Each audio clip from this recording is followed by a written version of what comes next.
जय हिंद जय भारत। अरे आग लगा दो पानी में मेरे दोस्त, आग लगा दो पानी में, जवानी उसे कहते हैं और छीन लो सिलेक्शन, कहानी उसे कहते हैं मेरे दोस्त। चलिए आज का सेशन स्टार्ट करते हैं नए एनर्जी नए जोश के साथ। आप समझते हैं इतिहास के बारे में। आज इतिहास का टॉपिक है। आप स्टार्ट करते हैं इतिहास। इतिहास क्या है? अतीत बीते हुए काल को इतिहास कहते हैं।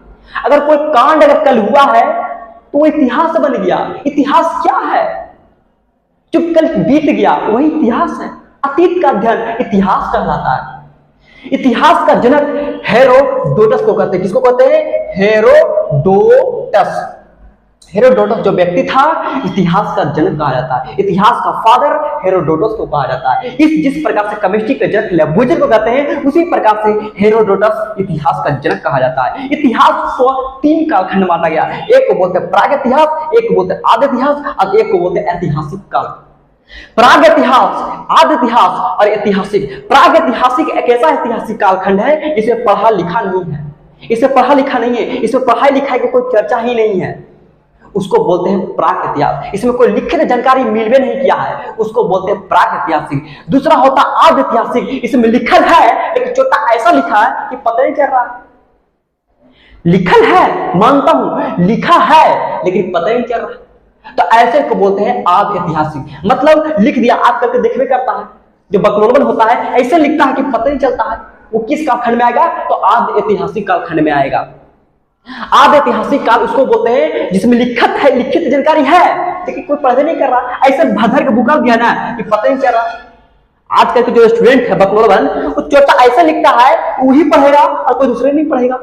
तो क्या है? डॉक्टर। डॉक्टर क्या? डॉक्टर लिख देगा, पढ़ नहीं करेगा, दूसरा पढ़ लेगा। मेडिकल पढ़ता है तो एक मेडिकल पढ़ता है कि नहीं है? यानी मेडिकल क्या कहता है कि हम तोरा लूट लियो अब तू जो मेडिकल में लूटे नहीं। जब एक मामा ने पूछा डॉक्टर से, बाबू क्या लिखा है? मेडिकल से पूछा था, मेडिकल वाला बोला कि मामा लिखल है कि हम लूट ले है अब तू लूट ले। ये लिखल था। तो उसी प्रकार से एक क्या है, आदि ऐतिहासिक में देखा जाता है। इसमें लिखित है लेकिन इसकी जानकारी नहीं है। आपने लिख दिया है लेकिन इसमें बताओ, जब किसी चीज को जब लिखते हैं, आज का जो बकलोल है वो लिखता है, छोटा पढ़ नहीं पाता। तो आदि ऐतिहासिक में लिखल है लेकिन कोई पढ़ नहीं सका है। तीसरा ऐतिहासिक कालखंड। ऐतिहासिक में मतलब होता है कि जो अभी लिखल है, जो लिख लिया है उसको पढ़ लिया है, उसको बोलते हैं ऐतिहासिक कालखंड। इसे में नेहरू काल आएगा, ऐसे आगे बहुत सारे आएगा। विश्व इतिहास आएगा आपको पढ़ना, वर्ल्ड हिस्ट्री आएगा, नेहरू काल आएगा, ठीक है। तो मॉडर्न हिस्ट्री इसी में आपको पढ़ना है। तो प्राग ऐतिहासिक सबसे पुराना है, इसीलिए बोलते हैं प्राग ऐतिहासिक। सबसे पुराना को बोलते हैं प्राग ऐतिहासिक। इसमें लिखित जानकारी नहीं है। आदि ऐतिहासिक का मतलब इसमें लिखित है लेकिन इसको कोई पढ़ नहीं सका है। ऐतिहासिक इसमें पढ़ा गया है, इसको बोलते हैं ऐतिहासिक कालखंड।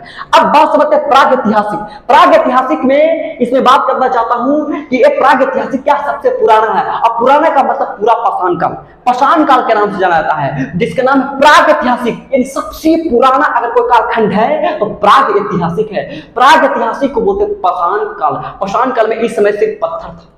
इस प्राग ऐतिहासिक ऐसा कालखंड है इसमें सिर्फ पत्थर ही पत्थर था, सिर्फ पत्थर था, इसीलिए बोलते हैं पाषाण काल। इस समय प्राग ऐतिहासिक में सिर्फ पत्थर था, सिर्फ पत्थर ही पत्थर था और कुछ इसके अलावा कुछ नहीं था, इसीलिए इसको बोलते हैं पाषाण काल। पाषाण काल का मतलब स्टोन एज। किस काल को बोलते हैं? तो प्राग ऐतिहासिक काल में आपको पाषाण काल पढ़ने के लिए आएगा। तो अब बात आता है कि पाषाण काल जो होता है वो चार प्रकार का होता है। कौन कौन? एक होता पूरा पाषाण काल, एक होता मध्य पाषाण काल, एक होता नव पाषाण काल, एक होता उत्तर ताम्र पाषाण काल। मतलब उत्तर का मतलब कुछ बीत गया, जैसे मान चलो मौर्य काल खत्म होगा तो उत्तर मौर्य काल, वैदिक काल खत्म होता उत्तर वैदिक काल, ठीक है। जब कोई चीज जब खत्म होता है ना तो उसमें लगता है उत्तर। उत्तर एक ऐसा वर्ड होता है, जब कोई चीज खत्म होता है तो उसमें लगाता है जैसे उत्तर वैदिक काल, उत्तर मौर्य काल। जब कोई खत्म होने पर, जब खत्म हो रहा है तब लगाया जाता उत्तर मौर्य काल। जब मौर्य काल देख रहा कि खत्म होने वाला है तो उसमें लगाता उत्तर मौर्य काल, क्योंकि मौर्य काल क्या है? खत्म हो रहा है। चलते पाषाण काल, ये जो आता है प्राग ऐतिहासिक में।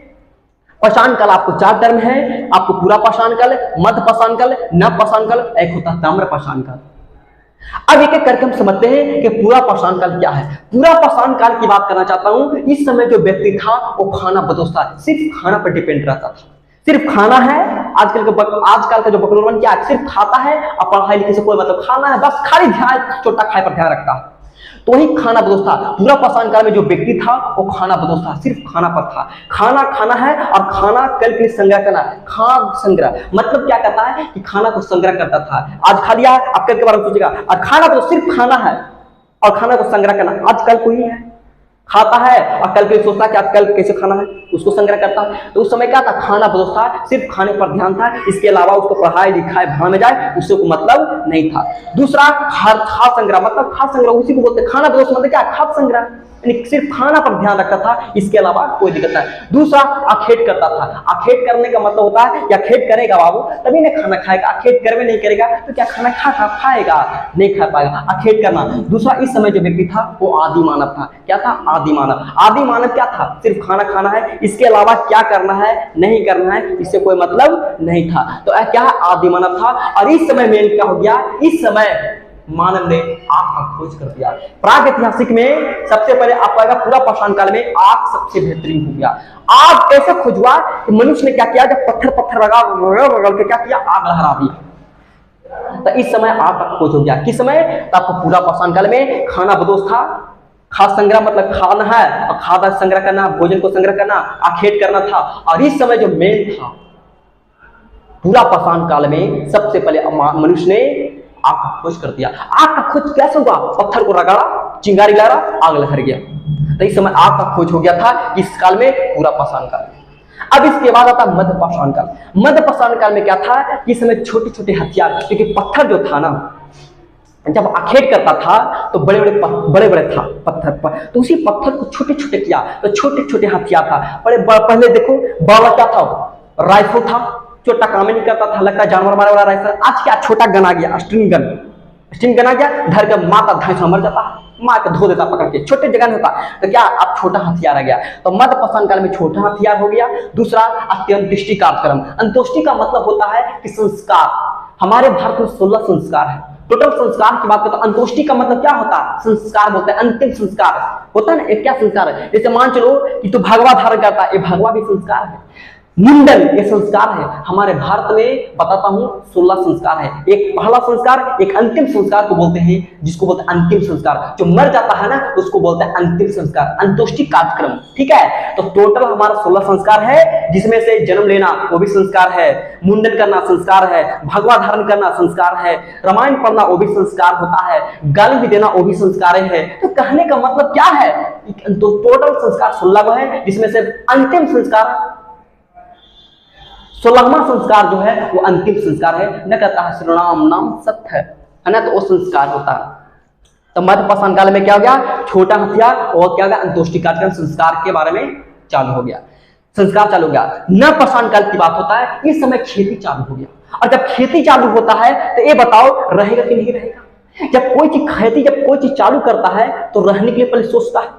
तो इस समय सबसे पहले खेती चालू हुआ, और जब खेती चालू करना सोचा तो सबसे पहले आवास बनाए रहने के लिए। जब बताओ जब आवास रहेगा तो क्या कुछ जानवर पालेगा कि नहीं पालेगा, तो उसमें कुत्ता सबसे पहले पाल दिया। अब कुत्ता पाला तो पहले खेती चालू किया, और खेती जब शुरू हुआ तो आवास बनाया मतलब रहने के लिए। और जब रहने के लिए बनाया तो सोचा कि एक आध पालतू जानवर पूछते ही, तो सबसे पहले कुत्ता पाला। कुत्ता के बाद उन्होंने सोचा कि अब खेती अनाज हो गया तो उन्होंने पहिया की चालू पहिया खोज दिया, ताकि अब मान चलो इतना मान चलो धान ले जाना है तो दूर में करके ले जाएगा। अब क्या किया कि ढेर 2-4 बोरा जैसे धान हुआ पहिया बना दिया, चक्का वाला मिट्टी का चप्पा लेता, मिट्टी का पका तो चक्का बना दिया, और उसी पर क्या करता लेके जा रहा है। तो पहिया की खोज हो गया। अब पहिया के साथ जब खोज हुआ तब कहा कि अब बाबू इसको कोई चावल है उसको रखना किसमें, तो मन का बना दिया, घड़ा बना दिया। मन का किसको, घड़ा। तो किस काल में, नव पाषाण काल में। तो नव पाषाण काल में सबसे पहले खेती चालू हुआ, उसके बाद आवास बनाया। जब खेती होगा तो आवास बनाएगा, और जब आवास बनाएगा तो कुछ न कुछ पालतू जानवर अवश्य पोसेगा। गाय भैंस कैसे पोसता है आजकल का लोग, तो उसी प्रकार से उस समय कुत्ता पोसा। और जब कुत्ता पोसा तब सोचा कि अनाज ले जाना है तो पहिया की खोज कर दिया। और जब पहिया की खोज किया तो सोच रहे कि पहिया से तो हो गया, अब रखना है तो कैसे रखोगे, तो मन का बड़ा चट्टान बना, बड़ा क्या बनाया, मन का बनाया, घड़ा बनाया, ताकि उसमें रखे। तो इसी को बोलते हैं नव पाषाण काल।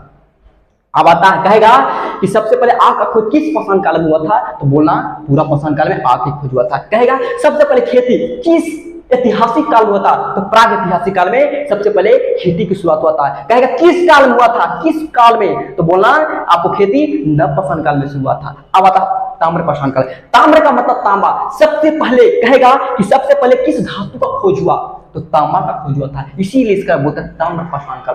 ताम्र पाषाण काल में तांबा की खोज हुआ। कहेगा मनुष्य सबसे पहले किस धातु का खोज किया, तो मनुष्य मानव जो जाति था वो सबसे पहले किसका खोज किया, तो तांबा का खोज किया, इसीलिए इसको बोलते हैं ताम्र पाषाण काल। ठीक है, आपने देख लिया इतिहास का जनक हेरोडोटस को कहते हैं। इतिहास को 3 कालखंड है, प्राग इतिहास, आदि इतिहास और ऐतिहासिक। इसमें लिखित जानकारी नहीं है, इसमें लिखा गया है लेकिन कोई पढ़ सकता नहीं है। ऐसा उटपुटांग लिख के दिया है छोटा कि कोई पढ़ ही नहीं सकता है, इसमें लिखल है, इसमें पढ़ सकता है। प्राग ऐतिहासिक सबसे पुराना है, इसीलिए बोलते हैं पूरा पाषाण काल। पूरा पाषाण का मतलब होता है पाषाण। पाषाण काल किसको होता है, स्टोन एज, जिसमें पत्थर के बारे में सिर्फ चर्चा रहेगा, इसी को बोलते हैं पूरा पाषाण काल। पूरा पाषाण काल में सिर्फ पत्थर की एज है।